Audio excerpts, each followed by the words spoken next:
sa may unahan po ng Ocean Park. So nakita ko yung dalawang warship dyan na may number na 100 ba yan?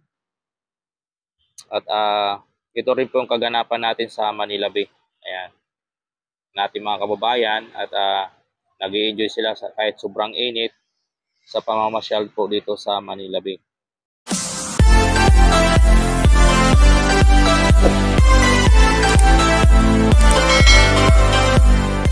So magandang araw po sa ating lahat mga kababayan. At nandito tayo ngayon sa may Manila Bay area upang magbigay update sa inyo mga kababayan.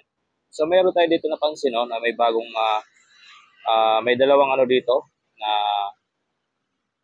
pang warship na barko, dalawa. Doon sa may Hotel H2 daong doon mga kababayan. So ayun po mga kababayan, kung bago pa lang kayo sa aking YouTube channel, baka naman pwede makahingi ng favor, like, subscribe at i-click ang all notification bell para lagi po tayong notification sa ating mga in-update or in-upload sa ating YouTube channel. Ito po mga kababayan natin nakikita ngayon dito sa oras na ito dito po sa Manila Bay. At time check po tayo ay 1:06 na po ng hapon. So makikita natin yung kaganapan dito sa Manila Bay. Ayan. At yung warship doon na daong mga kababayan. Ayan, At yun ang tatak niya mga kababayan. So hindi lang natin makita yung tatak. So ayan po siya mga kababayan. At dalawa po yan na napansin ko doon kanina sa may Lunita. Sa sa may unahan po ng Ocean Park. So nakita ko yung dalawang warship dyan na may number na 100 ba yan?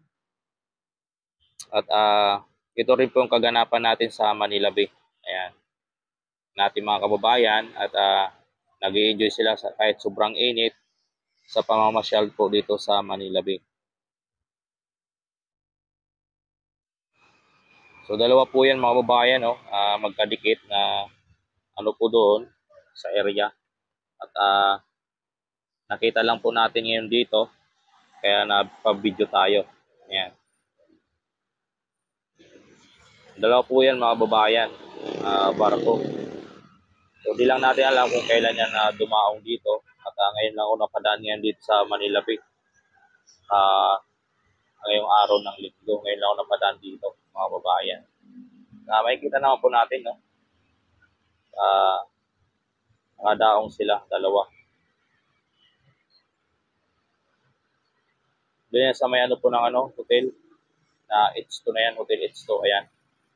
Kaya po dyan, dyan po yan sa sa unahan po ng Ocean Park, parking, nakadaong mga kababayan.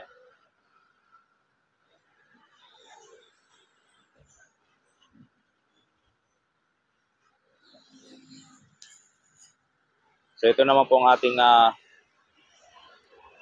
biwok at hanggang doon at maraming kalisa.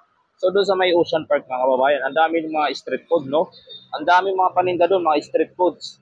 At hindi lang po natin alam kung bakit ang daming paninda doon ngayong araw. Di ko alam kung anong meron doon at meron nagtitinda ng mga damit na pang Nazareno. So baka sa yun, para sa Lunes o Lunes bang Nazareno o Martes? Po ng Quiapo. Baka nga kaya siguro marami paninda doon at sa mga damit na nagtitinda, kaya yun ang ating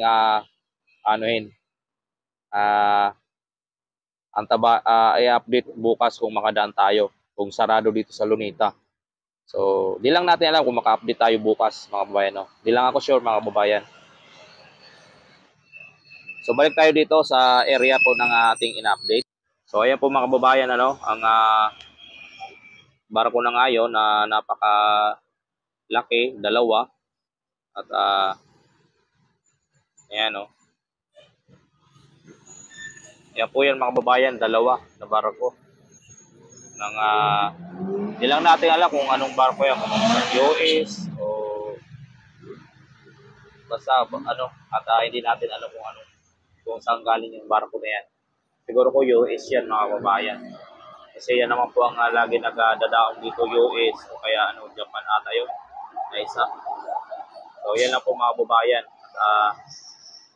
Pati na rin po kaganapan sa may Manila Bay, ayan po, makikita po natin ay talagang ano naman po sila, nag-i-enjoy kahit sobrang init mga kababayan. Kaganapan dyan sa Manila Bay. So ngayon lang ako nakapadaan dito. Ngayong araw lang mga kababayan, ngayon lang ako nakapadaan dito sa Manila Bay. At medyo nakaalis ako ng maaga, kaya napadaan ako dito.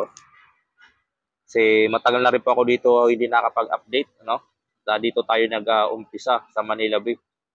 Kaso hindi pa na yung ating YouTube channel. Sana maayos pa itong mga babayan, ano?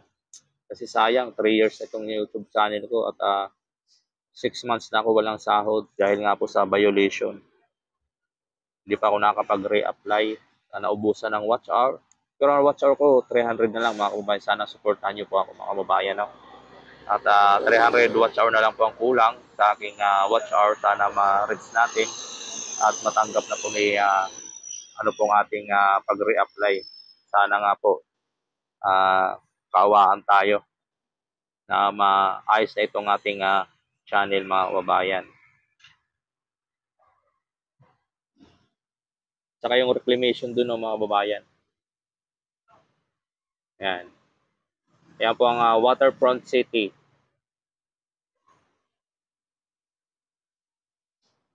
Na reclamation. Tapos doon naman sa isa, yung Danyo Manila. At ang isa is in Prime. Dito sa may likod po ng DPW8 sa may Jokno Street, Jokno Boulevard.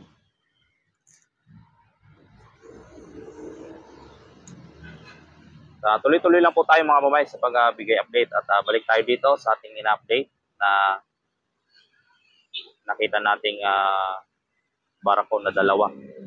Tingnan nyo naman mga kababayan, dalawa talaga yan.